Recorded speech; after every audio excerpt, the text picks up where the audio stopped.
여러분 안녕하십니까. CJB 8시 뉴스 시작합니다. 국민의힘 충북도당이 선거대책위원회를 공식 출범하고 본격적인 선거운동 체제로 돌입했습니다. 여당의 독재를 막기 위해 반드시 승리해야 한다며 원팀 정신을 강조했습니다. 안재원 기자가 보도합니다. 국민의힘 충북도당이 6.3 지방선거를 위한 전열을 갖췄습니다. 공천 심사를 통과한 광역 기초단체장과 지방의원 후보자 전원은 한 목소리로 필승 의지를 다졌습니다. 지방선거 승리하자! 승리하자! 승리하자! 상임 선대위원장을 맡은 엄태영 국민의힘 충북도당 위원장은 이번 선거가 이재명 정부의 독재를 막기 위한 최후의 보루라며 여당 심판론을 주장했습니다. 파탄난 민생을 살려내고 위태로운 안보를 바로 세우는 심판의 날이 전 6월 3일이라 생각합니다. 박덕흠 공동선대위원장은 더불어민주당 주도의 이른바 공소취소 특검법을 저격하며 여당의 아킬레스건이 될 것이라고 말했습니다. 지금 민주당이 실수하는 게 공소취소, 이재명죄 면제하는 거, 그게 제일 큽니다. 우리가 그것을 이슈화시켜야 돼요. 공천심사에서 탈락했다가 살아 돌아온 김영환, 이범석 후보는 원팀 정신으로 새 역사를 함께 써내려가자고 호소했습니다. 우리가 하나로 뭉치기만 한다면 이길 수 있다고 생각합니다. 여러분, 우리는 이길 수 있습니다. 우리는 필사즉생의 선거로 전선에서 죽는다는 각오로 싸워 주실 것을 부탁드리고, 박덕흠 공관위원장님, 엄태영 위원장님이 이렇게 살려주셨지만 그래서 제가 기필코 연임시장이라는 우리 정주의 새로운 역사를 쓰도록 하겠습니다. 국민의힘 충북도당은 광역의원 선거구인 청주시 7선거구에 대한 공천심사만을 남겨놓고 있습니다. 한편 민주당도 이번 주 안에 선대위를 공식 출범시킵니다. CJB 안정은입니다. 단양은 충북에서 가장 보수 성향이 가장 강한 지역으로 분류됩니다. 지금까지 민주당 소속 군수가 단 한 차례도 배출되지 않았는데요. 이번 선거에서 전통적 보수 강세가 이어질지 기록이 깨질지 관심을 모으고 있습니다. 이태영 기자입니다. 민선 8기까지 역대 단양 군수는 모두 보수 진영에서 배출됐습니다. 무소속 후보가 당선된 두 차례를 제외하면 모두 국민의힘 그 전신정당 소속 후보들이 선택을 받았습니다. 최근 선거에서도 단양의 정치적 성향은 TK 지역과 크게 다르지 않습니다. 지난 대통령 선거에서 당시 이재명 후보는 충북에서 유일하게 단양에서만 30%대 득표율을 기록했고 상대 김문수 후보와의 득표율 차도 16%포인트 이상까지 벌어졌습니다. 이런 가운데 더불어민주당 김광주 후보는 첫 민주당 군수에 다시 도전합니다. 이번이 세 번째 도전으로 가장 최근에는 지난 2018년 민주당 후보로 선거에 나섰지만 35%의 득표율로 낙선했습니다. 김 후보는 2만 6천 명대까지 감소한 인구, 1,000만 명이 붕괴된 단양 관광의 부활을 위해서도 변화가 필요하다며 단양군만의 자체 농촌 기본소득과 태양광 수익 주민 배당 등을 대표 공약으로 제시했습니다. 소멸되는 농어촌 지역의 인구 유출을 우선 막고, 그다음에 지역 경제를 활성화시키고 그 활성화된 지역 경제를 토대로 해서 인구가 조금 돌아올 수 있는 구조를 만들기 위해서 농어촌 기본소득을. 반면 4년 전 선거에서 55%의 높은 득표율로 당선된 국민의힘 김문근 후보는 재선에 도전합니다. 지난 4년 충청권 최초 유네스코 세계 지질공원 지정 등을 성과로 뽑으며 행정의 연속성을 강조하고 있습니다. 단양 내 신도시 개발과 민영아파트 유치, 구도심에 추천한 해소 등을 대표 공약으로 발표했습니다. 한 15만 평 정도의 새로운 신도시를 만들어서 후대들이 살아갈 터전을 만들어줘야 되고, 그런 점에서는 제 1번 공약이 바로 그 목골 신도시 개발이고. 단양군의 경우 지난 1998년부터 모든 군수가 재선에 성공했습니다. 보수의 강세가 이어질지, 통계상 0%의 기록이 깨질지도 이번 단양 군수 선거의 관전 포인트입니다. CJB 이태현입니다.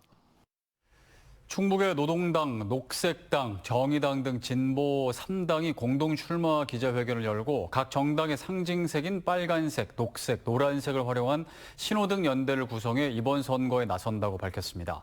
이들은 돌봄, 노동, 기후정의로 충북을 바꾸겠다며 양당이 외면해온 기후위기와 불평등을 해결하기 위해 힘을 쏟겠다고 말했습니다. 진보정당은 기초위원 선거에 5명의 후보가 출마할 예정이며 녹색당은 후보를 내지 않았지만 공동연대 후보를 후방에서 지원하기로 했습니다. 6.3 지방선거를 앞두고 CJB가 마련한 후보자 토론회 두 번째 순서는 충북교육의 미래를 책임질 교육감 선거입니다. 재선에 도전하는 윤건영 후보와 이를 저지하려는 김성근, 김진균, 신문규 세 도전자의 사자 토론이 펼쳐졌는데요. 학력 신장 방안과 사교육비 절감 등 교육 현안을 놓고 한치의 양보 없는 공방이 이어졌습니다. 이윤영 기자의 보도입니다. 디지털 인프라 구축이 실제 학력 신장으로 이어지고 있는지 공교육의 질을 높일 전략을 묻는 질문에 후보들은 방법론에서 차이를 보였습니다. 다채운 플랫폼이라고 하는 AI 플랫폼을 위해서 수백억을 써왔습니다. 저는 이 정책과 관련해서 지금 모진 평가를 좀 내려야 한다고 생각을 합니다. AI 디지털 관련 지식을 항상 익히며 기술 발전과 함께 같이 진화해야 된다고 생각을 하고 전문교사 양성과 교사 연수, AI 보조교사 투터 등 제도적으로 필요한 부분에 대한 적극 지원을 하겠습니다. 치솟는 사교육 의존도를 낮추기 위해 공교육이 집중해야 할 우선 과제에 대해서도 설전이 오갔습니다. 학생 중심, 현장 중심으로 공교육이 사교육을 실질적으로 보완하고 대체할 수 있도록 전국 최초 사교육비 제로화를 가장 우선적으로 추진하겠습니다. 11개 시군 전체에서 고르게 명문대 합격생을 배출하였고 2년 연속 합격자 100명 돌파라는 개청 이래 초유의 성과를 거두었습니다. 현직 교육감의 정책 실효성을 두고도 치열한 공방이 이어졌습니다.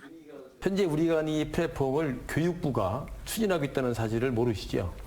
앞으로 충북교육원 이 정책이 교육부가 추구하는 정책의 시범사업으로 이게 고민하고 있는 가장 큰 원인 중에 하나가 실패했다고 생각하지 않습니다. 17개 시도에 하지 않는 우리 이제 실험되지 않는 정책을 주도권 토론에서는 후보들 간의 날선 비판과 교육의 중립성 문제가 도마 위에 올랐습니다.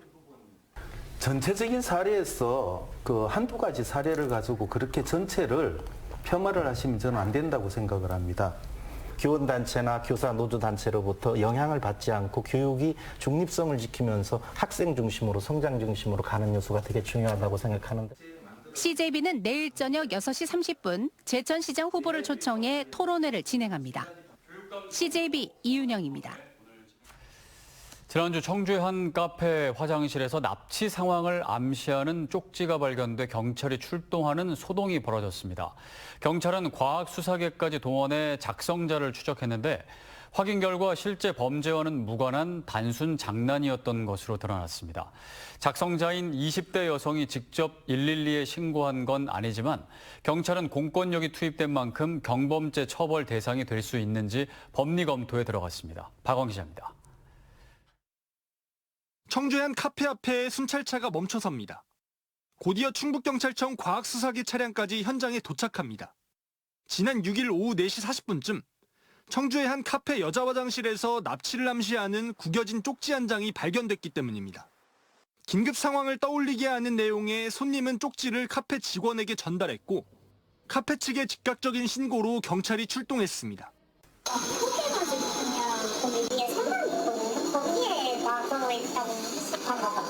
경찰은 현장에서 쪽지에 남은 지문을 채취하는 등 작성자 추적에 나섰습니다. 수사 끝에 작성자는 전날 카페를 찾았던 20대 초반 여성으로 확인됐습니다. 이 여성은 경찰 조사에서 인터넷에서 본 문구를 따라 써봤다는 취지로 진술한 것으로 전해졌습니다. 실제 범죄나 납치 피해는 없었던 겁니다. 해프닝으로 끝났지만 경찰은 이 여성에 대해 경범죄처벌법 적용을 검토하고 있습니다. 현행 경범죄처벌법은 거짓 신고로 공권력을 낭비하게 한 경우 처벌할 수 있도록 규정하고 있습니다. 다만 직접 신고가 아닌 제3자의 신고로 경찰이 출동했을 때까지 처벌할 수 있는지는 법리 검토가 필요한 상황입니다. 최근 대전 5월드를 탈출한 늑대 사진을 가짜로 만들어 유포한 40대가 수색에 혼선을 빚게 한 혐의로 경찰에 입건되는 등 공권력을 낭비하게 하는 사례는 끊이지 않고 있습니다. 경찰은 고의성이 인정되는지 판단한 뒤 처벌 여부를 결정할 방침입니다. CJB 박원입니다. 앵커대담, 오늘은 이동석 국민의힘 충주시장 후보 모시고 이야기 나눠보겠습니다. 어서 오십시오. 네, 안녕하세요. 네, 반갑습니다. 후보님께서는 1985년생, 올해 40이십니다. 네. 충주에서 중학교를 졸업하고 미국으로 건너가서 미국에서 고등학교, 대학교, 대학원까지 졸업한 유학파신데요. 귀국 후에는 방송사 기자 생활을 또한 10여 년 하셨고요. 대통령 비서실 행정관으로 잠시 일하다가 정치 무대에 뛰어들었습니다. 정치 입문이 좀 빠른 편이신데 이유가 있으셨을까요? 네, 무엇보다 정치 생활에 있어서 저는 정치는 이제 젊은 사람이 해야 된다고 생각하는 사람입니다.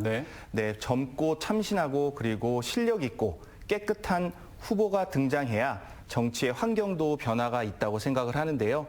예를 들면 저희 충주 옆 지역구인 제천 지역구 같은 경우에는 무려 24년 전에 44살 젊은 시장이 취임한 바 있습니다.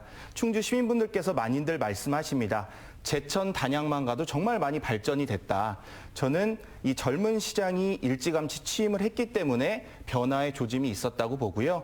이제는 나이가 어린 정치가 아닌 젊은 정치인이 충주를 개혁하고 좀 더 참신하게 도시 설계를 해나간다면 더 나은 충주가 될 수 있다고 믿고 있습니다. 네, 만약 시장이 되신다면 이제 충주시청뿐만 아니라 공직 문화를 또 어떻게 끌고 나가실지 특히 공직자분들이 또 많이 궁금해하실 것 같은데요. 계획이 있으신가요? 네, 일단은 공직 경험이 있는 사람이 저는 충주시장에 도전해야 된다고 생각합니다. 지금 충주시장 같은 경우는 2명의 후보가 있는데요. 저는 대통령 비서실 행정관 그리고 해양수산부 장관 정책보좌관 공직 경험이 있습니다. 그렇기 때문에 공무원분들의 생리를 알고 있고 이분들을 어떻게 함으로써 더욱더 일을 능력 있게 펼칠 수 있는 도움을 주는 실제적으로 그분들에게 도움을 주는 시장이 될 수 있다고 저는 생각을 하는데요. 지금 충주에서 많은 분들이 걱정을 하십니다. 저희 아버지가 정치인이셨기 때문인데요. 저는 한 가지 말씀 올리고 싶은 것이 상황 정치를 하는 것이 아니냐. 가족, 주변인들이 상황 정치 할 수 있다는 그런 말씀들을 오해들을 많이 하시는데요. 저는 시장이 된다면 원천적으로 아버지 혹은 주변인들로부터 오는 그런 민원이라든지 인사청탁 원천적으로 배제하겠습니다. 저는 이동석이 시정을 하는 것이지 가족이나 주변인들이 하는 정치는 원치 않습니다. 이제 막 시장을 그리고 정치를 시작하는 사람으로서 깨끗한 정치, 인사청탁 없는 정치, 신뢰 있는 정치를 충주 시민분들께 보여드리겠다는 약속을 드리겠습니다. 네, 정책과 관련해서 좀 질문을 드리겠습니다. 충주의 산업 구조를 전환하겠다. 그리고 또 취약한 의료 서비스의 수준을 높이겠다고 강조하셨습니다. 구체적으로 좀 어떤 내용일까요? 충주 같은 경우는 의료 문제가 하루 이틀이 아닙니다. 벌써 수십 년 동안 계속해서 나왔던 문제인데요. 저는 일단 의료 부분에 있어서는 충주와 서울에 다리를 잇는 선순환 구조, 그러니까 순환 근무 자체를 체계적으로 개선하겠습니다. 예를 들자면 지금 강원도의 아산병원이 현재 강릉에 위치하고 있습니다. 강릉 아산병원에 같은 경우 서울의 아산병원과 전문의를 순환 근무를 시켜서 현재 아산병원의 근무 자체가 굉장히 뛰어나고 또 지역의 의료 수준도 굉장히 높아진 걸로 알고 있는데요. 우리 충주 같은 경우는 건대병원이 있습니다. 서울의 건대병원과 순환 근무 체계를 통해서 의사를 공급받고 또 공급해주는 그런 시스템을 자리매김한다면 전문의 순환 근무 자체가 훨씬 더 뛰어나게 효과를 발휘할 걸로 예상이 되고요. 이제는 AI 시대 그리고 원격 진료 시스템이 제대로 갖춰져 있습니다. 환자가 원격 시스템을 통해서 전문의를 서울에서 직접 볼 수 있는 24시간 가동 체계를 한다면 저는 전문의 요구나 그런 부분이 많이 완화가 될 걸로 보입니다. 그리고 어르신들을 위한 의료 분야가 있는데요. 어르신들을 위해선 직접 찾아가는 의료 서비스를 통해서 그분들이 실제로 병원을 방문하지 않아도 되는 그런 시스템을 더욱더 체계적으로 발굴하겠습니다. 산업 구조 같은 경우는요. 지금 충주에 일자리가 부족하다 이런 말씀들 많이 하십니다. 새로운 먹거리를 찾아야 되는 그런 분야를 개발해야 된다고 생각하는데요. 반도체 부품 공장을 충주에 대거 입주시켜서 충주의 산업단지에 개발하게끔 하는 게 저의 목표입니다. 그리고 충주의 향토기업과 연관시켜서 산업화된 구조를 제대로 이루어진다면 충주의 먹거리가 충분히 만들어질 걸로 예상이 됩니다. 충주에는 또 3만 1,000여 개의 소상공인 업체가 존재합니다. 4만 명이 넘는 소상공인 일자리 근로자가 현재 공존하고 있는데요. 그분들을 위해서도 AI 특화를 발전시켜서 정말 언제 그리고 어떤 부분의 먹거리가 그리고 어느 시장의 형성에 제대로 된 데이터를 발견해서 그분들이 정말 효율화되게끔 제대로 발전을 시켜서 그분들에게 데이터를 제공한다면 정말 이 소상공인 업체도 제대로 된 먹거리를 창출할 수 있지 않을까 그렇게 생각이 되고요. 이런 것들을 종합적으로 발전시켜서 충주에 일자리를 생기는 것은 물론 그분들을 위한 제대로 된 시 정책이 뒷받침된다면 충주시가 더욱더 발전될 것으로 저는 예상이 됩니다. 네, 알겠습니다. 마지막으로 또 시민 여러분께 한 말씀 해주시고 마무리하겠습니다. 충주 시민 여러분, 정말 깨끗한 후보가 나왔습니다. 전과가 없고요. 그리고 대통령 비서실, 해양수산부 장관정책보좌관 10여 년간의 기자 생활을 통해 실력이 입증된 후보입니다.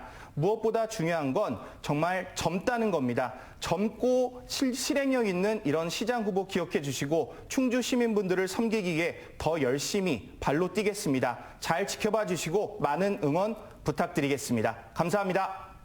네, 지금까지 이동석 국민의힘 충주시장 후보였습니다. 오늘 말씀 감사드립니다. 네, 감사합니다.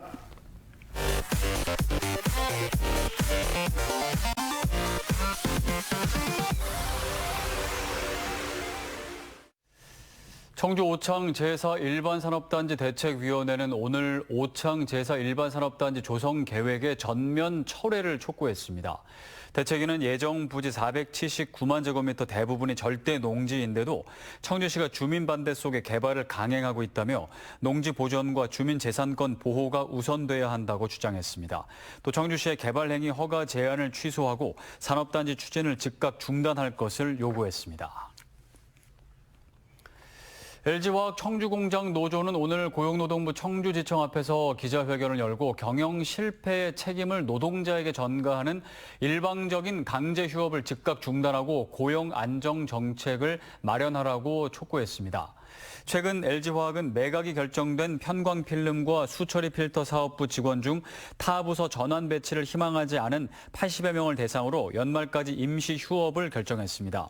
사측은 이 기간 평균 임금의 70%를 휴업 수당으로 지급하고 인력이 필요한 부서가 생기면 즉시 복직시킬 예정이라고 밝혔습니다. 지난달 13일에 발생한 청주 복명동 LP가스 폭발 사고를 수사 중인 경찰이 음식점 업주 A씨를 과실치상 등의 혐의로 오늘 불구속 입건했습니다. A씨는 폭발 하루 전날 가게 영업을 마친 뒤 가스 배관 주 밸브를 잠그지 않아 가스가 누출되게 한 혐의를 받고 있습니다. 경찰은 폭발 사흘 전 가스 배관을 새로 설치하면서 배관 마감 조치를 제대로 하지 않은 혐의로 가스업체 대표도 조만간 입건할 예정입니다. 제천시가 제천 화재 참사 희생자 유족에게 1인당 1억 원의 위로금을 지급합니다. 이번 위로금은 제천시 하소동 화재 사고 사망자 유족의 지원에 관한 조례에 따라 지급됩니다. 지급 대상은 2017년 12월 21일 하소동 화재 사고 사망자의 배우자와 직계 존 비속입니다. 제천 화재 참사는 2017년 12월 21일 하소동 스포츠센터에서 발생했으며 29명이 숨지고 40명이 다쳤습니다. 충북경찰청 반부패 경제범죄수사대는 중국에서 보이스피싱 범죄에 가담한 뒤 12년 동안 도피 생활을 이어온 30대 A씨를 검거해 검찰로 구속 송치했습니다. A씨는 지난 2012년 8월부터 이듬해 12월까지 중국 칭다오에서 보이스피싱 조직 텔레마케터로 활동하면서 내국인 700여 명을 상대로 31억 원을 가로챌 당시 핵심 역할을 한 혐의를 받습니다. 인터폴 적색 수배 상태였던 A씨는 현지에서 도피하다 여권이 말소되면서 중국 공안에 적발됐고 강제 출국 조치됐습니다. 지난 9일 새벽 5시쯤 청주시 흥덕구의 한 노래방에서 지인에게 흉기를 휘둘러 한 명을 숨지게 하고 한 명을 다치게 한 60대 남성 A씨가 구속됐습니다. 청주지방법원 영장부장판사는 오늘 오후 A씨에 대해 도주 우려가 있다며 구속영장을 발부했습니다. A씨는 피해자 50대 B씨, 40대 C씨가 자신을 무시했다는 이유로 노래방 내 서로 다른 방에서 잠을 자고 있던 피해자들을 찾아가 범행한 것으로 조사됐습니다. 충청북도가 공사 지연으로 손해를 입은 건설사와의 소송에서 패소해 공사대금 일부를 지급하게 됐습니다. 청주지법은 청주 소재 건설업체 A사가 충청북도를 상대로 낸 공사대금 청구 소송에서 충청북도가 지연 손해액의 80%에 해당하는 6,800여만 원을 지급하라며 원고 일부 승소 판결을 내렸습니다. A사는 지난 2022년 충청북도로부터 2억 원 규모의 음성 우회전 차로 설치 공사를 수주해 같은 해 10월 준공을 목표로 공사를 진행했습니다. 하지만 현장에 예상하지 못한 전력과 통신 전봇대가 확인되면서 공사가 500일 가까이 중단됐고 이 과정에서 공사 기간 연장에 따른 지연 손해가 발생했다고 주장했습니다. 충주시가 군용 비행장 소음 피해 주민 12,000여 명에게 보상금 33억 4천여만 원을 오는 7월까지 지급한다고 밝혔습니다. 시는 최근 군소음 대책심의위원회를 열고 지급 대상과 금액을 확정했습니다. 소음 대책 지역은 공군 충주 비행장 인근 금가와 중앙탑, 엄정, 동량, 소태, 대소원면과 목행, 달천, 칠금, 금능동 일부 지역으로 지난 2020년 11월부터 매년 구역별 차 등 보상을 하고 있습니다. 이상으로 CJB 8시 뉴스를 모두 마칩니다. 함께해 주신 여러분 고맙습니다.